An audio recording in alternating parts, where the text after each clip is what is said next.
Because macroeconomically speaking, it is impossible under the current 5-year plan to have the degree of investment in manufacturing that is necessary in order to meet the growth rates of the 5-year plan without depending on the American trade deficit. The only way of maintaining this investment and maintaining the growth rate without dependency on the American trade deficit is by boosting aggregate demand domestically. And there are simple ways of doing that, and your digital payment system is a way of doing it. I can discuss this later if you want. That's the number one thing you need to do. Reduce your dependency on the American trade deficit.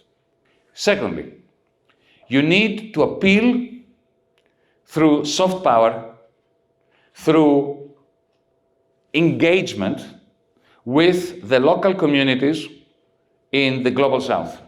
Building a factory or some infrastructure or some energy hub in Ethiopia or in Namibia or wherever, it contributes to the development of the local country. But you've got to engage with the local community.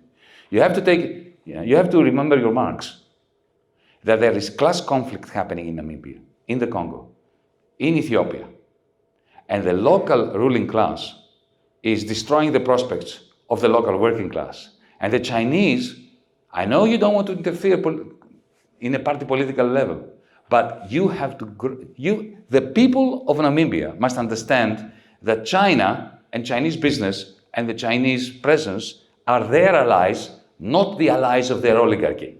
That's how you win hearts and minds in Africa. You need to do the same in Europe. Because in Europe there is a concerted effort to turn the people of Europe against the Chinese, along the lines of pure racism, xenophobia, Orientalism, and so on.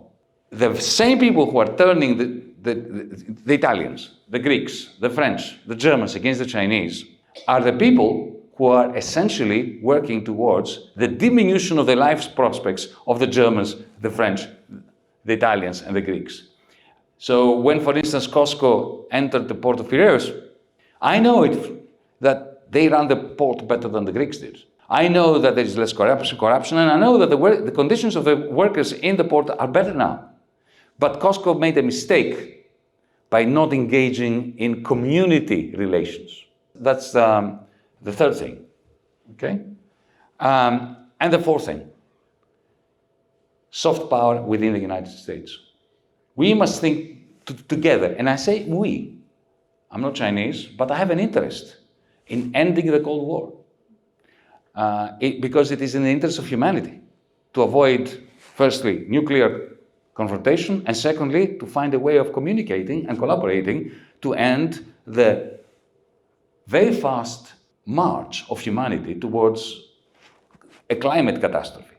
Without cooperation, it can't happen. We cannot succeed in saving our planet.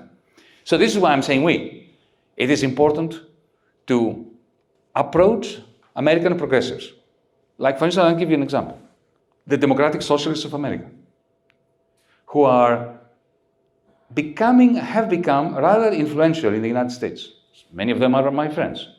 People like Bernie Sanders. They have been sucked into the anti-Chinese mindset by the establishment. It is important to bring them back, because they don't understand that trade wars are class wars. If you put it to them that way, if we put it to them that way, there's a chance that they will understand it. That the moment you have a trade war being imposed on China, the American working class is going to suffer. Some jobs may be saved through tariffs if they recreate some manufacturing jobs, but that won't work. That is not going to work. It is not a situation where you stop a few BYD cars from coming to the United States and suddenly there will be more manufacturing jobs in Ohio. That is idiocy. But we need to convince the progressives in the United States that their interests are in de-escalating the new Cold War between the United States and China. Thank you.